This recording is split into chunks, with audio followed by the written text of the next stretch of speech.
الحمد لله نحمده ونستعينه ونستغفره ونؤمن به ونتوكل عليه ونعوذ بالله من شرور أنفسنا ومن سيئات أعمالنا من يهده الله فلا مضل له ومن يضلله فلا هادي له ونشهد أن لا إله إلا الله وحده لا شريك له ونشهد أن سيدنا وسندنا ونبينا ومولانا محمدا عبده ورسوله أرسله الله إلى كافة للناس بشيرا ونذيرا وداعيا إلى الله بإذنه وسراجا منيرا أما بعد فأعوذ بالله من الشيطان الرجيم بسم الله الرحمن الرحيم محمد رسول الله والذين معه أشداء على الكفار رحماء بينهم تراهم ركعا سجدا يبتغون فضلا من الله ورضوانا سيماهم في وجوههم من أثر السجود وقال النبي صلى الله عليه وسلم إذا رأيتم الذين يسبون أصحابي فقولوا لعنة الله على شركم صدق الله مولانا العلي العظيم وصدق رسوله النبي الكريم ونحن على ذلك لمن الشاهدين والشاكرين والحمد لله رب العالمين. عزیز دوستو، آج میں آپ کے سامنے ان مبارک ہستیوں کا تذکرہ کرنا چاہتا ہوں جن کے تذکرے سے اللہ رب العزت کی طرف سے برکتیں نازل ہوتی ہے. وہ ایسی مبارک ہستیاں ہیں کہ جن کے صدقہ سے ہمیں قرآن ملا، سنت ملی، نماز ملی، روزہ ملا، حج ملا، زکوٰۃ ملی. اسلام کے تمام احکام جن کے صدقہ سے ہم تک آج پہنچے، وہی مبارک اور مقدس ہستیاں ہیں جن کے بارے میں اللہ رب العزت قرآن کے اندر فرماتے ہیں محمد صلی اللہ علیہ وسلم اللہ کے رسول ہیں اور جو ان کے ساتھی ہیں کفار پر بڑے تیز ہیں، سخت ہیں. کفار کے ساتھ ان کا معاملہ بڑا سخت ہے، لیکن آپس کے اندر بڑے رحم دل ہیں، بڑے مہربان ہیں. تو ان کو دیکھے گا رکوع کی حالت میں خضوع کے ساتھ سجدے کی حالت کے اندر پڑے ہوئے ہیں. تو ان کی پیشانیوں میں اثر دیکھے گا، اور یہ سب کس وجہ سے کر رہے ہیں کام؟ سب اللہ کی رضا کے لیے. یبتغون فضلا من اللہ ورضوانا، اللہ کے فضل کو تلاش کرتے ہوئے، اللہ کی خوشنودی کو تلاش کرتے ہوئے یہ سب کام انجام دے گا. اور دوسری جگہ صحابہ کے لیے فرمایا اولئک هم المفلحون، یہی کامیاب لوگ ہیں. اور فرمایا الا ان حزب اللہ هم المفلحون، اللہ کا جو لشکر ہے، اللہ کی جو جماعت ہے، وہی کامیاب ہونے والی جماعت ہے.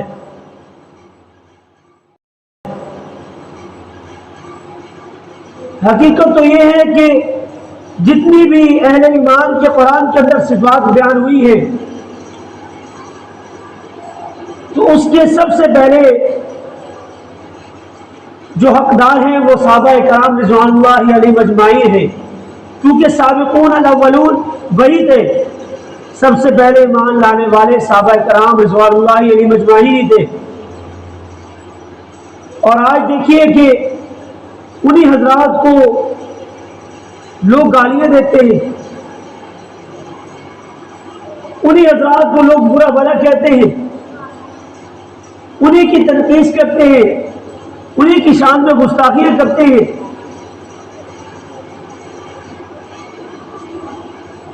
حالانکہ وہ ایسی ہستیاں ہیں جن کے بارے میں رسول اللہ صلی اللہ علیہ وسلم نے فرما دیا اذا رأيتم الذين يسبون اصحابی، جب تم کسی کو دیکھو کہ وہ صحابہ کو گالیاں دے رہا ہے، صحابہ کو سب و ستم کر رہا ہے، برا بھلا کہہ رہا ہے، تو کہو تم فقولوا، بس تم کہو اسے لعنت اللہ علی شرکم، اللہ کی لعنت ہو تمہارے شر پر، تمہاری اس برائی پر اللہ تعالیٰ کی لعنت ہو۔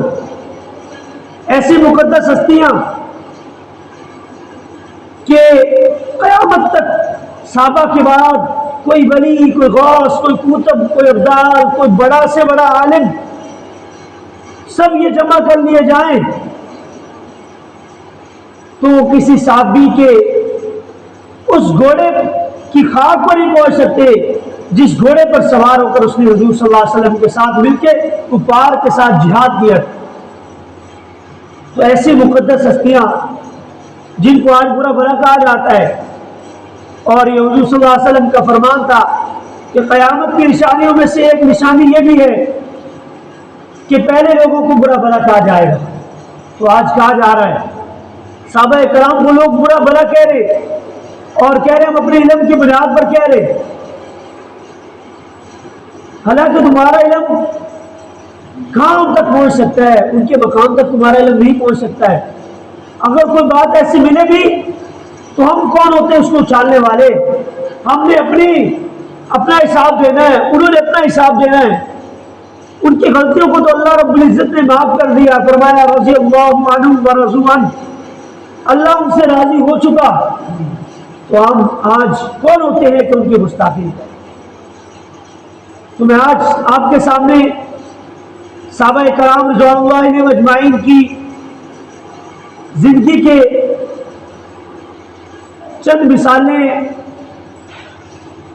کہ ان کی زندگی کے دن رات کیسے گزرتے تھے، ان کی عبادت کیسی تھی، ان کی اطاعت کیسی تھی، ان کا عشق رسول کیسا تھا، ان کی محبت کیسی تھی، ان کے جہاد کا جذبہ ان کے اندر کیسا تھا، ان کے اندر اخلاص کیسا تھا، اور اشار و قربانی کی جذبہ ان کے اندر کیسا تھا، اور انہوں نے خلافت کے کام کو کیسے سر انجام دیا، اور انہوں نے اس کے بعد امت پر کتنے احسانات کیے۔ تو مختصر سے ٹائم کے اندر میں کوشش کروں گا تھوڑی باتیں جو صحابہ کرام کی جو یہ واقعات ہیں ان کو آپ کے سامنے بیان کروں۔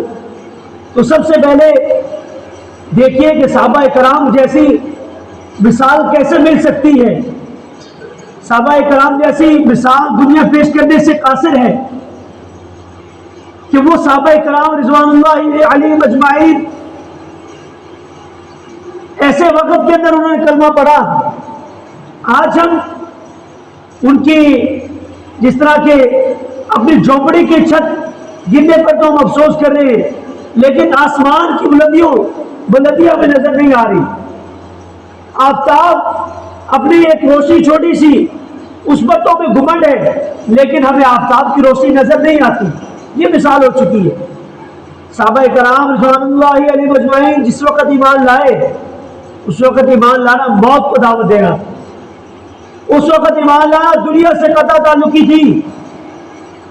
اگر ایمان لائیں گے تو مار بھی سکتے ہیں، رشتہ دار بھی تعلق توڑ دیں گے، کوئی تمہیں پوچھے گا بھی نہیں، کوئی سلام بھی نہیں کرے گا، کوئی رشتہ داری تمہارے ساتھ نہیں کرے گا، کوئی کھانا نہیں دے گا۔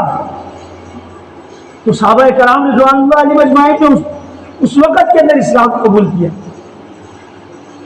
اگر ہم اور آپ ہوتے، اگر ہم اس دور میں ہوتے تو ہم نہیں اسلام لا سکتے تھے، ہم ان تکالیف کو برداشت نہیں کر سکتے تھے۔ باقی اللہ تعالیٰ اگر کسی چڑیا کو بھی طاقت دے دے یہ اس کی قدرت میں، لیکن بظاہر ہمیں حالات کو اگر دیکھا جائے، ہماری جو سہولیات ہیں، ہمارے جو دین کے لیے قربانیاں ہیں، اگر ہم ان چیزوں کو دیکھیں تو ہمارے بس سے بات باہر تھی۔ تو صحابہ کرام رضوان اللہ علیہم اجمعین اس وقت میں انہوں نے اسلام قبول کیا، تو جو لوگ ایسے وقت کے اندر اسلام قبول کر سکتے ہیں تو پھر آپ ان کو گالیاں دینے کا آپ کو کس نے حق دیا ہے؟ ان کو برا بھلا کہنے کا آپ کو کس نے حق دیا ہے کہ ایسے وقت کے اندر انہوں نے اسلام قبول کیا؟ اور پھر دیکھیے کہ صحابہ کرام یہ صرف کوئی ویسے بات نہیں کہ موت کو دعوت دینا تھا، بلکہ ایسا ہوا حضرت عمار رضی اللہ عنہ پر کتنا ظلم و تشدد کیا گیا، حضرت بلال حبشی رضی اللہ عنہ پر کتنا تشدد کیا گیا، حضرت سمیہ رضی اللہ عنہ پر کتنے مظالم کیے گئے، حضرت ابو بقیہ رضی اللہ عنہ کو کتنا ستایا گیا، اور صحابہ کی مثالوں کو دیکھ لیجیے، گھسیٹا گیا ان کو، گرم ریت پر ان کو لٹایا گیا، ان پر پتھر رکھے گئے، لیکن پھر بھی حضرت بلال کیا احد احد کا نعرہ لگایا تھا۔ انہوں نے اسلام کے لیے قربانیاں دی ہیں، اسلام کے لیے انہوں نے یہ تکالیف برداشت کی ہے۔ اور پھر دیکھیے سب سے بڑی مصیبت کہ اسلام لانے کی وجہ سے تکالیف کا برداشت کرنا، اور دوسری جو چیز تھی وہ غربت اور افلاس کی تھی۔ اور یہ ایسی کمزوری ہے کہ بڑوں کو ملا کے رکھ دیتی ہے، لوگ تو اپنی عزتیں لٹا دیتے ہیں اس کے لیے، پتہ نہیں روٹی کے لیے، اس پیٹ کو پالنے کے لیے لوگ کیا کچھ نہیں کر دیتے۔ ہم دیکھتے ہیں ہمارے معاشرے کے اندر بھی ایسا ہی ہے، ہمیں نظر آتا آج کے دور کے اندر بھی اگرچہ دنیا ترقی کر چکی ہے لیکن پھر بھی ایسے لوگ آپ کو نظر آئیں۔ تو صحابہ کرام رضوان اللہ علیہم اجمعین اس دور میں ایمان لائے، اور پھر غربت و افلاس کی ایسی حالت کہ پتے کھا کر، درختوں کے پتے کھا کر گزارا کرنا پڑتا، جبرے پڑ جاتے تھے اس کی وجہ سے۔ اور پھر رشتہ داری کی حالت یہ تھی کہ کوئی رشتہ داری کرنے کے لیے تیار نہیں، ایک تو رشتہ داری توڑ دیں گے، اور پھر دیکھیے کہ سگا بھائی اپنے بھائی کو مار رہا ہے، باپ اپنے بیٹوں کو کوڑے مار رہا ہے اور کپڑے اتروا رہا ہے، اتارو اس دن کپڑوں کو، یہ میں نے تجھے دیے، یہ میرا مال واپس کرو۔ تو اس دور کے اندر آپ سوچئے گا ایمان لانا کتنا مشکل ہوگا۔ اور پھر صحابہ کرام کے واقعات کو دیکھیے کہ صحابہ کرام نے اس کا کیا ثبوت دیا، کیا واقعی وہ سچے ایمان والے تھے۔ حضرت سعد بن ابی وقاص کا واقعہ لے لیجیے، جب ایمان لائے تو ماں نے کہا کہ جب تک اسلام نہیں چھوڑو گے تو میں کھانا پینا نہیں کروں، نہ کھانا کھاؤں گی نہ پانی پیوں گی، کچھ نہیں کھاؤں گی۔ حضرت سعد نے 3 دن تک انتظار کیا، 3 دن کے بعد جب بے ہوش ہوئی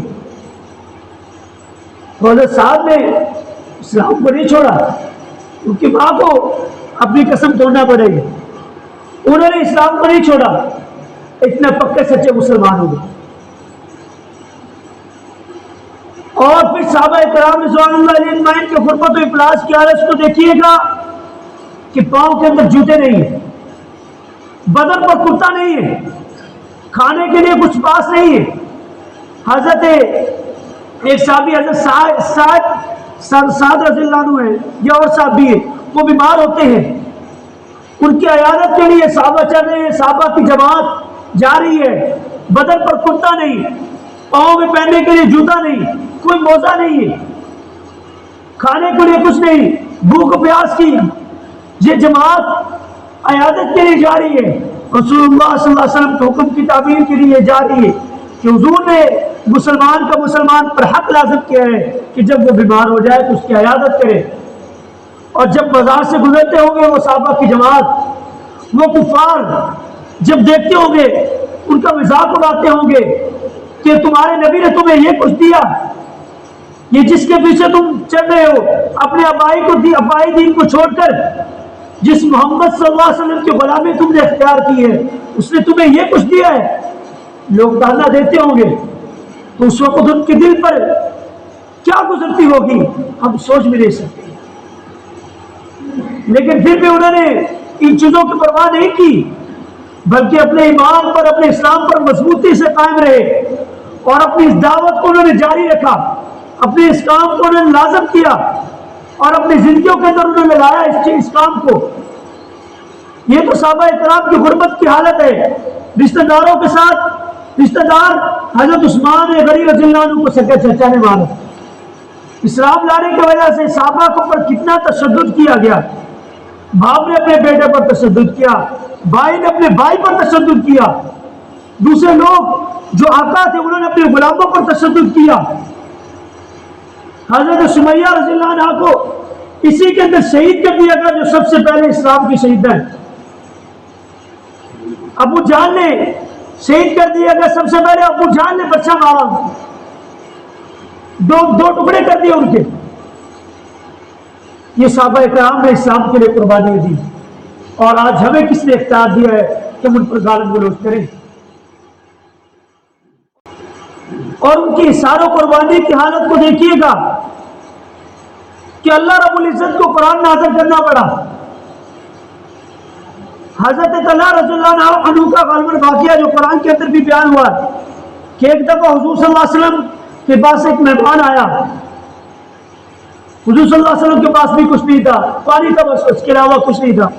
تو حضور صلی اللہ علیہ وسلم نے فرمایا آج ان کی مہمانی کون کرے گا؟ تو حضرت طلحہ نے کہا کہ میں ان کی مہمانی کروں گا. تو حضور صلی اللہ علیہ وسلم نے ان کے ساتھ بھیج دیا, لیکن بچوں کے لیے کھانے کے لیے تھا, اس کے علاوہ ان کے پاس بھی کچھ نہیں. لیکن بچوں کو انہوں نے سلا دیا اور مہمان کو انہوں نے کھانا کھلایا اور اللہ کو قرآن نازل کرنا پڑا. وَيُؤْثِرُونَ عَلَىٰ أَنفُسِهِمْ وَلَوْ كَانَ بِهِمْ خَصَاصَةٌ, وہ اپنی ذات پر دوسروں کو ترجیح دیتے ہیں اگرچہ خود فاقہ کی حالت میں کیوں نہ ہو. غزوے کا واقعہ لے لیجئے کہ جس غزوے کے اندر 3 صحابہ جو زخمی ہوئے, شہید ہونے کی حالت کے قریب, پانی مانگا, ایک صحابی کے پاس پانی پہنچتا ہے لیکن پہنچتے وقت ہی دوسرا صحابی مانگ لیتا اور شہید ہو رہے ہیں, زخموں کی حالت ہے اور رضا کا وقت ہے, لیکن پھر بھی دوسرے ساتھی کا اتنا خیال ہے, دوسرا ساتھی اسی وقت پانی مانگتا ہے. پریشان نہیں ہوئے کہ آپ اس کے پاس پانی لیں. دوسرے کے پاس مانگتا ہے تو تیسرا مانگ لیتا ہے تو تیسرے کے پاس دے دیتے. وہ پہنچتے وہ شہید, دوسرے شہید, پھر آخری بھی شہید ہو جائے. یہ صحابہ کرام کی اشاروں قربانی کی حالت ہے. اور جذبہ شہادت کا شوق ایسا ہے کہ صحابہ خود حضور صلی اللہ علیہ وسلم سے اجازت مانگتے ہیں.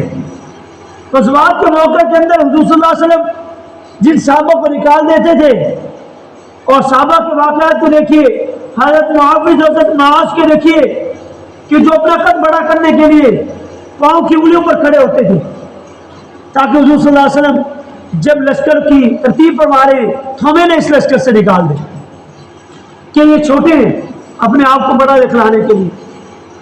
اور ایک چرواہا, ایک بدو بندہ, ایک بدو آدمی مسلمان ہوا تھا تو حضور صلی اللہ علیہ وسلم کے ساتھ رہا. حضور صلی اللہ علیہ وسلم نے ڈیوٹی لگائی کہ صحابہ کرام کے اونٹوں کو چرایا کرتا تھا. تو ایک غزوہ کے موقع پر حضور صلی اللہ علیہ وسلم نے مال غنیمت میں سے اس کو حصہ دیا. اس نے عرض کیا یا رسول اللہ, میں تو اس لیے مسلمان نہیں ہوا تھا اس مال و دولت کے لیے, میں تو اسلام کے لیے, شہادت کے شوق کے لیے مسلمان ہوا تھا کہ میرے حلق کے اندر تیر لگے. اور یہی خواہش تھی. اسی وقت جب غزوہ ہوا تو ان کے حلق کے اندر تیر لگا اور حضور صلی اللہ علیہ وسلم نے اپنا جبہ ان کو دیا, اپنا کرتا ان کو دیا. حضور صلی اللہ علیہ وسلم نے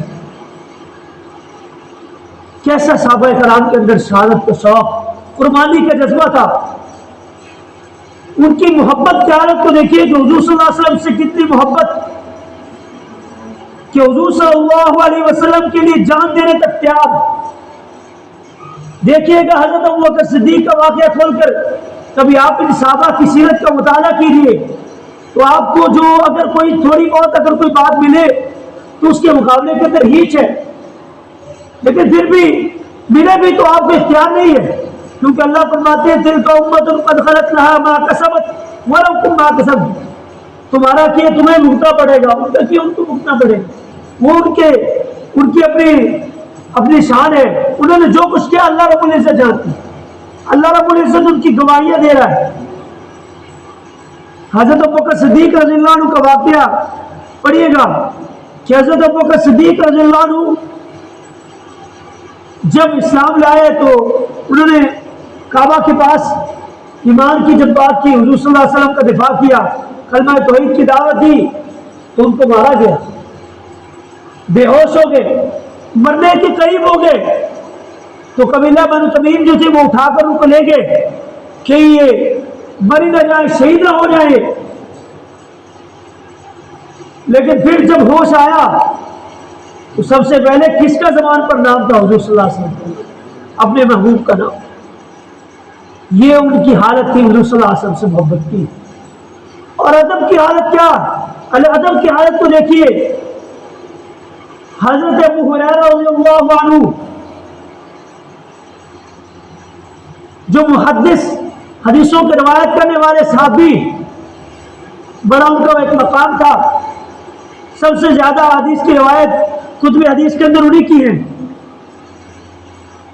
ایک مرتبہ حضور صلی اللہ علیہ وسلم کے ساتھ راستے کے اندر ملاقات ہوئی تو حضور صلی اللہ علیہ وسلم نے سلام لینا چاہا، انہوں نے سلام نہ لیا، تھوڑی دیر کے بعد جب واپس آئے تو پھر سلام لیا، تو حضور صلی اللہ علیہ وسلم نے پوچھا پہلے تم نے میرے ساتھ مسافہ نہیں کیا، چلے گئے؟ تو اس کے یا رسول اللہ صلی اللہ علیہ وسلم میں تو ناپاک تھا، میں نے کہا پہلے غسل کر لوں، اس کے بعد پھر حضور صلی اللہ علیہ وسلم سے سلام لیا۔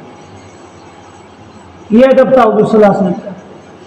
حضرت ابن عمر رضی اللہ عنہ کا ایک سرکش اونٹ تھا جس پر سوار ہو کر چلتے تو وہ آگے نکل جاتا تھا، تو اس کو سرزنش کرتے، اپنے اونٹ کو پیچھے رکھتے، حضور صلی اللہ علیہ وسلم کے پیچھے پیچھے چلتے، یہ ادب تھا۔ اور حضور صلی اللہ علیہ وسلم بھی ان کے ساتھ پیار کرتے، ان سے مذاق کرتے۔ ایک صحابی حضرت زاہر رضی اللہ عنہ جو ایک بدوی تھے، ایک دیہاتی تھے صحابی، وہ حضور صلی اللہ علیہ وسلم کے پاس آتے، اپنے دیہات کی جو چیزیں تھی تحفے وغیرہ لے کر آتے، تو حضور صلی اللہ علیہ وسلم ان کو شہر کی جو چیزیں ہوتی تھی حضور صلی اللہ علیہ وسلم ان کو بھی دیا کرتے۔ حضور صلی اللہ علیہ وسلم فرماتے تھے ہمارے دیہاتی ہیں، ہم ان کے شہری ہیں۔ اور ایک مرتبہ وہ جا رہے تھے بازار کے اندر، حضور صلی اللہ علیہ وسلم پیچھے سے آپ ان کو پکڑ لیا، سینے کے ساتھ لگایا، تو کہا کہ کون؟ چھوڑو مجھے۔ مڑ کر دیکھا تو حضور صلی اللہ علیہ وسلم، تو پھر لگے سینے کے ساتھ لگانے لگے، تسکین حاصل کرنے لگے۔ یہ محبت تھی حضور صلی اللہ علیہ وسلم۔ یہ صحابہ کرام رضوان اللہ علیہ اجمعین کی حالت تھی۔ اور ان کی عبادت کی حالت کو دیکھیے کہ جب نماز پڑھتے تو پھر دنیا کا خیال بھول جاتے۔ حضرت ابو طلحہ رضی اللہ عنہ کا واقعہ آپ نے بارہا سنا ہوگا کہ جب نماز پڑھ رہے تھے اپنے باغ کے اندر ایک چڑیا آ گئی، ایک پرندہ آ گیا، اور باغ کی خوبصورتی پر ان کو ایک ناز تھا کہ باغ کھجوروں کا باغ اس طرح بڑا بڑا، اس طرح گھنا باغ ہے کہ پرندہ بھی نہیں گزر سکتا۔ نماز پڑھ رہے تھے، پرندے کی طرف نظر گئی، دیکھا اور خوش ہو رہے تھے اپنے دل کے اندر کہ ایسا میرے پاس باغ ہے۔ لیکن نماز کی جب رکعتیں بھول گئی اس خیال کے اندر، تو اسی وقت حضور صلی اللہ علیہ وسلم کے پاس پہنچے اور اس کو صدقہ کر دیا۔ یہ ان کی نماز کی حالت تھی۔ اور ان کے معاملات کو دیکھیے کہ آج ہمارے معاملات کے اندر بہت کمی ہے۔ پکے نمازی ہوتے ہیں، 5 وقت کی نماز پڑھتے، لیکن معاملات کے اندر کچھ بھی نہیں ہوتے، کمزور ہوتے ہیں بالکل۔ کوئی معاملہ کرنے کا ان کو پتہ ہی نہیں ہوتا ہے، زیادتی کرنا، دھوکہ کرنا، یہ ان کے من کے اندر گھسا ہوتا ہے۔ لیکن صحابہ کرام کے معاملات کی حالت ایسی تھی کہ لوگ ان کی گواہیاں دیتے تھے، لوگ ان کے ساتھ معاملہ کرتے تھے کہ یہ سچے لوگ ہیں، لوگ ان سے متاثر ہوتے تھے، لوگ دوسروں سے چیزیں نہیں خریدتے تھے، ان سے خریدتے تھے، کیونکہ ایمانت دار لوگ تھے، ان کے معاملات ٹھیک تھے۔ اور حضور صلی اللہ علیہ وسلم سے صحابہ کی محبت کا ایک واقعہ یہ بھی ہے کہ حضرت خزیمہ رضی اللہ عنہ ایک مرتبہ جب حضور صلی اللہ علیہ وسلم نے ایک بدوی سے، ایک یہودی تھا غالباً اس سے حضور صلی اللہ علیہ وسلم نے معاملہ کیا تھا. تو حضور صلی اللہ علیہ وسلم جب اس سے گھوڑا خرید لیا یا زرہ وغیرہ تھی وہ خرید لی, گھوڑا خریدا تھا غالب. تو گھوڑا خریدنے کے بعد حضور صلی اللہ علیہ وسلم نے کہا چلو میں آؤ تمہیں پیسے دوں. حضور صلی اللہ علیہ وسلم جلدی سے آگے رہے, وہ پیچھے رہ گیا تو لوگوں کو پتا نہیں تھا کہ حضور صلی اللہ علیہ وسلم کا معاملہ اس کے ساتھ طے ہو گیا. لوگ اس گھوڑے کا بھاؤ تاؤ کرنے لگے اور لگانے لگے, اس کے ساتھ طے کرنے لگے. وہ طے کرنے لگ گیا, اس کو کہیں سے کوئی زیادہ مل رہے ہوں گے تو اس نے کہا کہ جلدی لے لو میرے ساتھ, میرے مجھ سے جلدی لے لو. حضور صلی اللہ علیہ وسلم کو پیچھے سے آواز دی. تو حضور صلی اللہ علیہ وسلم نے فرمایا تیرا میرا معاملہ طے ہو چکا, پھر یہ تو کیا کر رہا ہے, پھر ایسے تو کیوں کہہ رہا ہے. اسے کہا کہ کوئی گواہ ہے آپ کے پاس. تو حضور صلی اللہ علیہ وسلم نے کہا کہ اس وقت تو کوئی موجود نہیں تھا. تو اس وقت حضرت خزیمہ رضی اللہ عنہ نے گواہی دی حضور صلی اللہ علیہ وسلم. تو حضور صلی اللہ علیہ وسلم نے فرمایا کہ تم نے گواہی کیوں دی, کیونکہ تم تو اس وقت معاملہ کے وقت موجود ہی نہیں تھے. تو عرض کرنے لگے یا رسول اللہ صلی اللہ علیہ وسلم جب ہم آپ کی غیب کی خبروں کی تصدیق کرتے ہیں, آخرت کے معاملات کی تصدیق کرتے ہیں, عالم بالا کی چیزوں کی تصدیق کرتے ہیں, تو پھر دنیا کے معاملے کے اندر ہم آپ کی کیوں تصدیق نہیں کرتے. تو حضور صلی اللہ علیہ وسلم نے اس وقت ان کی شہادت کو دو آدمیوں کو قائم مقام قرار دیا, قائم مقام بنا دیا ان کی شہادت کو حضور صلی اللہ علیہ وسلم نے. اور صحابہ کرام کی جو مثالیں ہیں, صحابہ کرام کے جو واقعات ہیں, ان کی قربانیاں, ان کی کردار, ان کی سیرت, ان کے اخلاق, ان کے اعمال, ان کے معاملات, ان کی عبادات, ان کی حضور صلی اللہ علیہ وسلم سے محبت, حضور صلی اللہ علیہ وسلم سے عشق, یہ کتابیں بڑی بڑی ہیں. آپ کو واقعات بڑے مل جائیں گے. آپ کبھی ان کی سیرت کا مطالعہ تو کر کے دیکھیے, تو پھر آپ خود کہیں گے کہ دنیا ان جیسی مثال, ایسا کوئی استاد دنیا کے اندر نہیں مل سکتا جو اس طرح کی شاگرد تیار کرے. اور یہ بھی ہے کہ اگر شاگرد کے اندر خامی ہو تو استاد کو اس کا دانہ دیا جاتا ہے. اگر ہم آج صحابہ کرام کو برا بلا کہیں گے تو گویا ہم نے حضور صلی اللہ علیہ وسلم کو برا بلا کہیں. اور یہ حدیث مبارکہ بھی ہے کہ جس نے صحابہ سے محبت کی تو اس نے حضور صلی اللہ علیہ وسلم کی وجہ سے کی, جس نے صحابہ سے بغض رکھا تو اس نے حضور کی وجہ سے ان سے بغض رکھا. تو صحابہ کرام کی ایسی حالت ہے, ایسی ان کی شان ہے, ایسا ان کا مقام ہے. تو پھر ہمیں آج کس نے اختیار دیا ہے کہ ہم ان کی غلطیوں کو اچھالیں, ہم ان کے واقعات کو ایک بنیاد بنا کر جو ہمیں کچھ تاریخ دیتی ہے, کچھ واقعات کو ہم سمجھ نہیں سکتے ہیں اور کسی اور ذریعے سے پہنچے, تو آج ہم ان کو بنیاد بنا کر صحابہ کرام کو گالیاں دیتے ہیں. تمہیں کس نے اختیار دیا؟ اور ہم کہتے ہیں بڑے زور و شور کے ساتھ کہہ دیتے ہیں کہ ان کی تو خلافت کے لیے لڑائیاں ہوتی تھیں, وہ تو خلافت کے لیے لڑتے تھے. بھائیوں جو ایک دوسرے کے لیے جان دے دیتے تھے تو خلافت کے لیے لڑیں گے.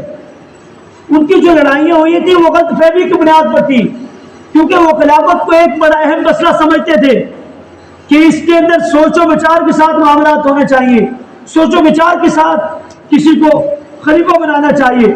تو اس کے اندر غلط فہموں کی بنیاد پر اگر لڑائی ہوگی تو ہمیں کس نے اختیار دیا؟ تو اللہ رب العزت نے ان کا اعلان فرما دیا, ان کی بخشش کا قرآن کے اندر اللہ رب العزت نے صداقت دے دی, ان کی بیان فرما دی. ان کے بارے میں فرمایا اولئک هم الصادقون, وہی سچے لوگ ہیں. اولئک هم المفلحون, وہی کامیاب لوگ ہیں. اولئک هم الراشدون, وہی کامیاب ہونے والے ہیں. رضی اللہ عنہم ورضوا عنہ, وہ اللہ سے راضی, اللہ ان سے راضی. امت وسطا, در امت وسطا ان کا لقب ہے. خیر امت, بہترین امت ان کا لقب ہے. یہ سارے القاب صحابہ کے لیے. تو اتنی شانیں کس کے لیے؟ تقریباً 700 آیات قرآن پاک کی صحابہ کرام کی شان کے بارے میں, اتنی آیات صحابہ کرام کی شان کے بارے میں. تو پھر اب غلط تاریخ کا سہارا لے کر کس طرح صحابہ کو بڑا بڑا کہہ سکتے؟ اگر ہم کہیں گے تو ہم اپنا ایمان برباد کریں گے, اپنا ایمان برباد کریں گے تو کیا کر لیں گے, کسی کا کیا نقصان کریں گے, اپنی آخرت کو تباہ کر بیٹھیں گے. ان کی تو شان ایسی ہے کہ دنیا کے کوئی بھی انسان, سارے صحابہ کے بعد سارے لوگ جمع ہو جائیں, نیک لوگ جمع ہو جائیں, تو ان کی خواب کو بھی نہیں پہنچ سکتے. جب ان کی خواب پر نہیں پہنچ سکتے, آپ کو پتہ ہے ان کے مقام یہ پتہ بھی ہے, سب کچھ چیزیں پتہ بھی ہے, مانتے بھی ہیں, لیکن پھر بھی غلط تاریخ کا سہارا لے کر, غلط روایات کا سہارا لے کر, اگر کوئی روایات صحیح بھی اس طرح کی ملتی ہے تو ان کے بارے میں بھی آپ نہیں سمجھ سکتے. اگر میں ایک سوال کرتا ہوں کہ جن لوگوں نے مثلا کہ امام بخاری رحمہ اللہ ہے، صحیح بخاری کتاب ان کی مسند کتاب ہے، صحیح مسلم ہے، دوسری بھی کتابیں، اگر کوئی اس طرح کی روایات اس کے اندر موجود ہے کہ جس سے بظاہر ہمیں لگ رہا ہے کہ صحابہ کرام کی یہ خامیاں تھیں، تو اگر آج کے دور کے اندر اگر ان روایات کو دیکھتے ہوئے اگر کوئی بندہ اپنا نظریہ اس طرز پر بنا لیتا ہے کہ صحابہ کی یہ خامیاں تھی، میں ان کو ڈنڈے کی چوٹ پر غلط کہوں گا، اور اگر تم مجھے غلط کہو گے تو امام بخاری کو غلط کہو، جنہوں نے رسول اللہ صلی اللہ علیہ وسلم کو غلط کہو. بھائی جس بندے نے ان روایات کو لکھا اس کا خود کا نظریہ کیوں نہیں بنا؟ کیا تم اس سے بڑھ گئے ہو جس نے روایات کو لکھا؟ اس نے اس کے لیے ان روایات کے لیے کتنے صبر کیے، کتنے اس نے اس احادیث کو لکھنے کے لیے محنت کی. تو اتنی محنت کے بعد اگر اس نے کوئی روایات کو جمع کیا ہے لیکن پھر بھی اس کا نظریہ تمہارے جیسا نہیں بنا، تو آخر کوئی وجہ تو تھی. وہ بنا سکتے جو ان کے پاس تو صحیح سند کے ساتھ ان کے پاس یہ چیزیں موجود تھی، لیکن پھر بھی انہوں نے کیوں نہیں بنایا؟ ان کو پتا تھا کہ ان کے اندر صداقت نہیں ہے، اگر ہے بھی تو اس کے مخالف بھی روایات ہمیں مل جائے گی جس کی وجہ سے ہمیں فیصلہ کرنا مشکل ہوگا. تو اسی وجہ سے علماء اہل سنت کا درمیانیہ نظریہ ہے کہ مشاہرات صحابہ کو نہ چھیڑا جائے، ان کو نہ بیان کیا جائے، ان کے اختلافات کو بیان نہ کیا جائے، کیونکہ آپ کے اندر اتنی کیپیسٹی نہیں ہے، آپ کے اندر آپ کے پاس اتنا علم نہیں ہے، آپ کی سوچ وہاں تک نہیں پہنچ سکتی ہے، آپ ان کو جج نہیں کر سکتے ہیں. مثلا کہ میں ایک مثال کے ذریعے سے آپ کو سمجھا دیتا ہوں. ایک صحابی کے بارے میں بالفرض مل رہا ہے کہ مثلا کہ حضرت عمار بن یاسر رضی اللہ عنہ بڑے مشہور صحابی ہیں، بڑی اسلام کے لیے تکلیفیں برداشت کی. حضور صلی اللہ علیہ وسلم نے فرمایا کہ ان کو ایک باغی گروہ قتل کرے گا، اور ان کو جنت کی طرف بلائے گا، وہ ان کو جہنم کی طرف بلائے گا. اب یہ قتل ہوئے، حضرت علی کے ساتھ تھے، حضرت امیر معاویہ کے لشکر سے قتل ہو گئے، شہید کر دیا گیا. اب اگر کوئی اس روایت کو بنیاد بنا کر حضرت امیر معاویہ کو جہنمی کہے گا، اگر حضرت امیر معاویہ کو جہنمی کہے گا اگر مجھ پر کیوں فتویٰ لگاتے ہو، حضور پر فتویٰ لگا. بھائی تم اس روایت کو جج نہیں کر سکے، کیونکہ دوسری روایت تمہیں مل جائے گی کہ حضور صلی اللہ علیہ وسلم نے حضرت معاویہ کے لیے دعا کی، جنت کی بشارت دی. اللہ نے کہہ رہا ہے حضور پر بشارت دی، اللہم اجعلہ ہادیا مہدیا وہدی بہ.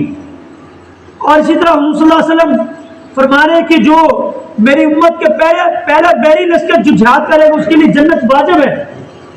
تو اب جنت واجب ادھر نظر آ رہی ہے، ادھر آپ کو دوسری چیزیں نظر آ رہی ہیں.